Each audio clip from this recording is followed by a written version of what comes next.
Duše drage, veliki pozdrav iz srca mog. Imam potrebu nešto kratko samo da prenesem ovim putem sa posljednje radionice. Nešto što se na posljednjoj radionici zapravo pojavilo u vidu pitanja i što smatram da jeste vrlo važno razjasniti, osvestiti, pričati o tome na kraju krajeva. Pitanje je otprilike bilo, pitanje jedne mame, šta sa tim kada sam svesna toga, kako se postaviti prema detetu, kako, u kojoj situaciji, šta reći, sve to raditi smireno, kada sam svesna toga da nikakva vika, dreka nije potrebna, ne pomaže, ne vodi ničemu, ne daj Bože nekakve batine i sl. A šta ako se desi da naprosto naiđe takav moment gde izbije neki bes iz mene, gde se obratim detetu neprimereno, nakon toga sam potpuno svesna toga, kako do toga dolazi, zašto do toga dolazi kada sve ovo znamo. Pre svega, ono što je jako važno da svakog momenta budemo svesni, mi smo ljudi i takve situacije se dešavaju, učimo. Poenta je da učimo iz takvih situacija. To su situacije koje su nam najbolje lekcije, a ono što je također važno jeste da ne krivimo sebe kada se tako nešto desi, da shvatimo da nam krivica nakon takve neke situacije ne donosi ništa.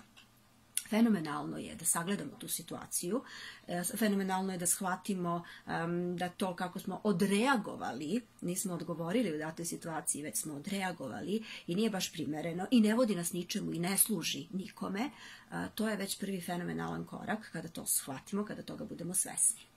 Često posle toga ide krivica, što sam to uradio, zašto sam to uradio, pa nisam to tako baš trebao, slično, ali to nam nikako ne služi. Važno je da shvatimo i to da nam to zaista nikako ne služi sad kriviti se. To je bilo, to je ona priča sad prošlost, mi na to ne možemo da utičemo, bilo je.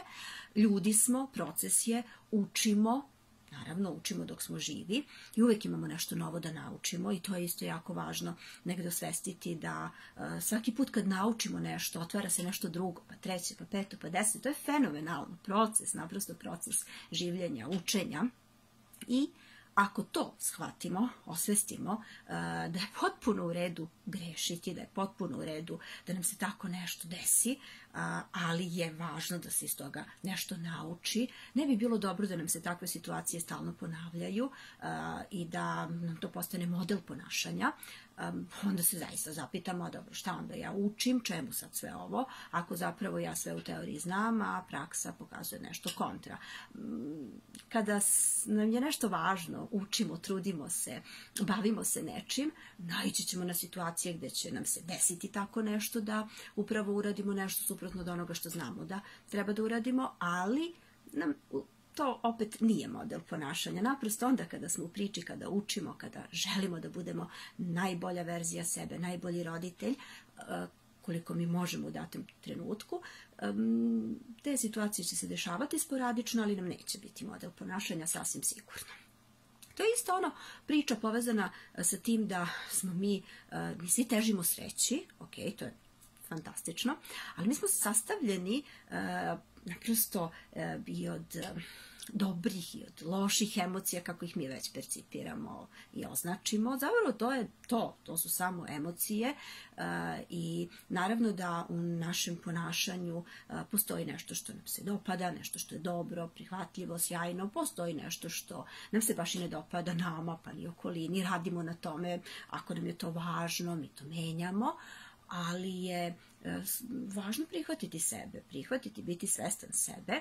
Iako sada govorimo o nekakvoj emociji koju mi označavamo kao nepotrebnom, neprihvatljivom i tako dalje, onda tu malkice grešimo, čini mi se iz mog makar ugla gledanja, jer nema nepotrebne emocije, nepoželjne emocije, tuga, na primjer, koju bi mi da izbegnemo svi nekako, ono šta će mi to mi ne treba, ok, ne treba tuga da bude nešto što je deo naše svakodnevice, ne treba da budemo tužni stalno, ali kada naiđe moment da osetimo tugu zbog nečega, važno je da tu tugu, da budemo svesni te tuge, da tu tugu i živimo na neki način, izbacimo iz sebe, pročistimo se, a to može da bude, na primjer, kroz suze, kroz plakanje. Imamo različite načine, ljudi na različite načine zapravo se nose sa tugom i sa svim onim emocijama koje nam nisu poželjne i koje ne želimo da osjećamo sve vreme.